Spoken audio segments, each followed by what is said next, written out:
King Djoser, or we'll call him Zoser. A little bit about him first.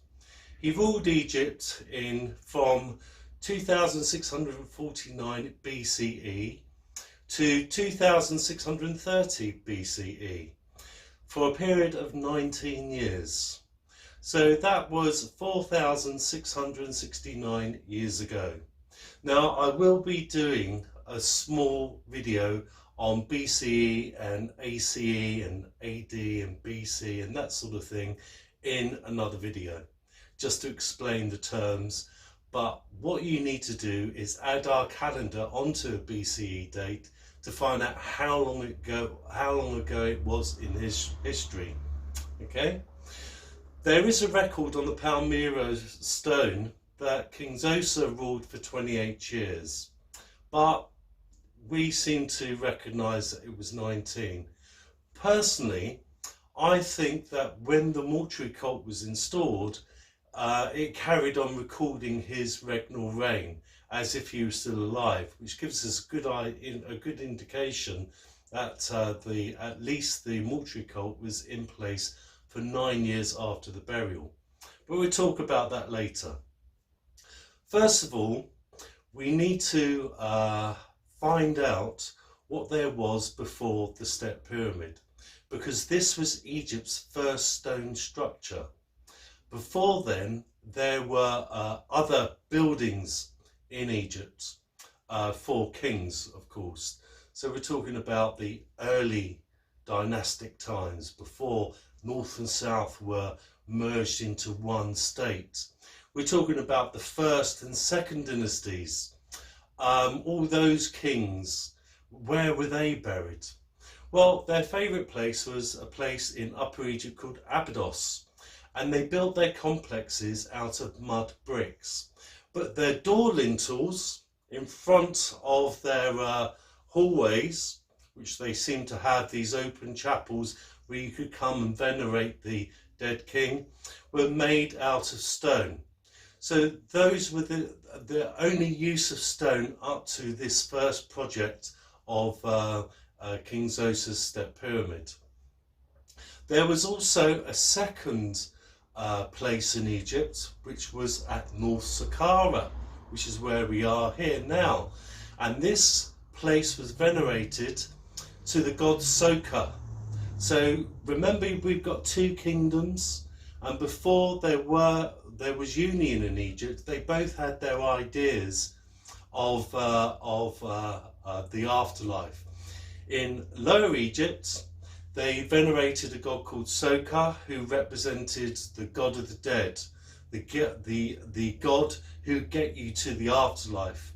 In Upper Egypt, we found from the myth of Osiris that Osiris was given the kingdom of the underworld to greet the new spirits as they passed through to the afterlife. So Osiris took up office in Abydos. Now Abydos originally was the deity's home of Walwepet, a jackal god, the opener of the ways. So lots of things were changing. The ancient Egyptian religion was changing, constantly changing all the time. It was growing, it was changing to the needs of politics and the priests, and of course the people, because the people had to buy into this as well. This is their motivator. What I forgot to mention is that in Egypt, in the River Nile, there lives a snail. And from the snail, you get these worms called the Bilharzia worms. Now, people got infected with these Bilharzia worms. So I'm talking about the people who worked in agriculture, the farmers and the herdsmen. They got infected with this Bilharzia worm very young.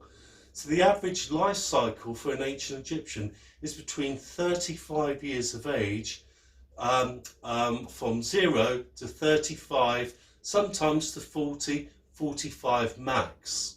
Okay, for the king's government, if you got to 45, 50, you was doing really well. And of course the king could live from 50 plus, 50 up to 60, 70, 80, etc. So in many cases, kings of Egypt actually lived maybe 1 or 2 lives longer than a normal Egyptian. So you can understand why they thought their kings were living gods, the living Horus. Remember, these people, the Egyptian people, are building for a living god, which in this case is Zoser.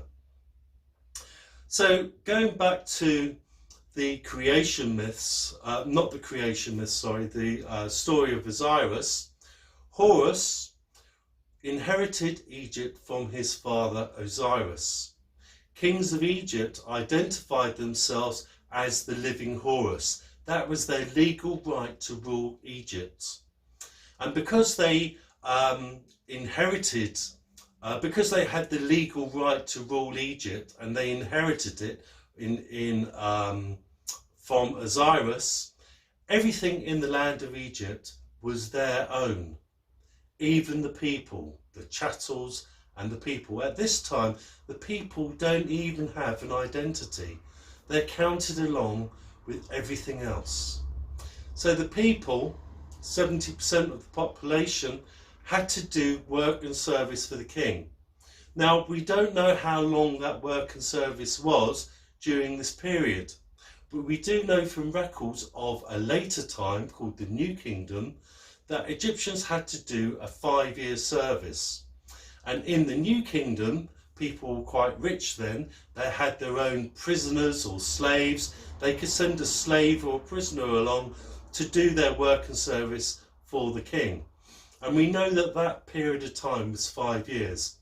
So it seems reasonable to suggest that if people are living very short lives in Egypt, it's no longer than 5 years.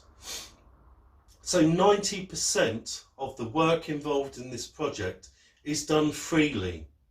All the king has to do is feed and transport the people to this spot in North Saqqara, which is across the Nile from the ancient city of Memphis. And it was chosen because North Saqqara was dedicated to the god Soka.